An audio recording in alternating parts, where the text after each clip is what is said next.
Essentially, we're talking of three mismatches when it comes to livelihood and jobs. One is aspiration. People want government jobs and there are not enough of them. We know that. And people don't want to go to the private sector, and there are different reasons for that. That's one of the mismatches. Second mismatch is a wage mismatch. Okay. Industry talks of the minimum wage, but if you look at aspirants, they want a living wage. They can't articulate that, but essentially they want something more than what's minimum. So there's a wage mismatch. And finally, there's a geographical mismatch. You know, India has supplier states and demand states.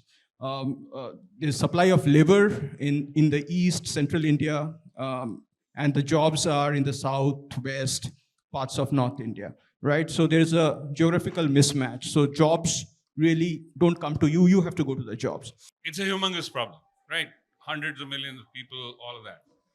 What are the suggestions that I have?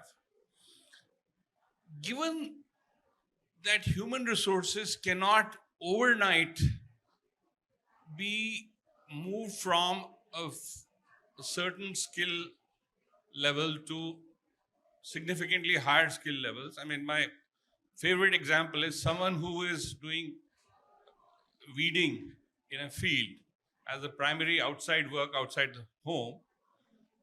She cannot overnight become a call center operator or even a software writer, right? It's actually the latter, maybe an intergenerational change, which means that her daughter might do it. It's very unlikely. We'll of course have some stories, but it's unlikely.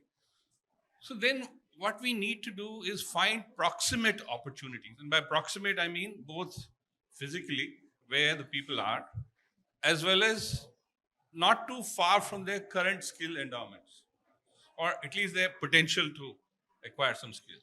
Everyone knows that we are facing a conundrum that India has one of the lowest labor force participation rates for women. But when you look at the labor force participation in the rural and urban areas in the lower income states like Madhya Pradesh, for example, as since I'm working in Madhya Pradesh, I'll use that as a as an example I'm more intimately familiar with. Um, Women are working, but they are underemployed. They're working on the farms. They are working in part-time jobs, but they are underemployed.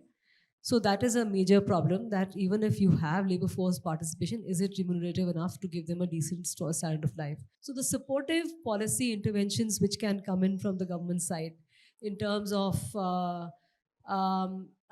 giving women safe schooling, accessibility to schooling, to educational opportunities, giving them child care facilities, giving them self-entrepreneurial sort of support in terms of skilling, in terms of access to finance. All this is happening. But then again, I'll go to Mr. Mahajan's point. It's too little, it's too less, it's too far in between. And it's so therefore, there comes the lack of capacity of the state and the role of civil society organizations to help us bridge that gap and to be able to access women where they want the support from the government, where they want the support from not just government but from formal financial institutions, and to be able to give them that kind of access to whether it is formal finances, or if it is skill sets, or it is markets, or it is backward and forward linkages towards their towards their entrepreneurial ventures, which we have to basically create that ecosystem in a very sort of a holistic fashion.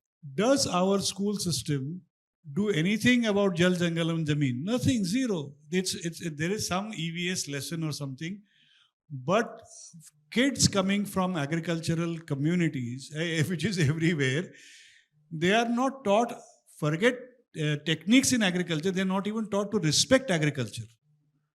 And this is where we see parents coming to us and saying, आप लोग पढ़ाते तो हो, लेकिन ये तो बाप को बाप नहीं बोलता है.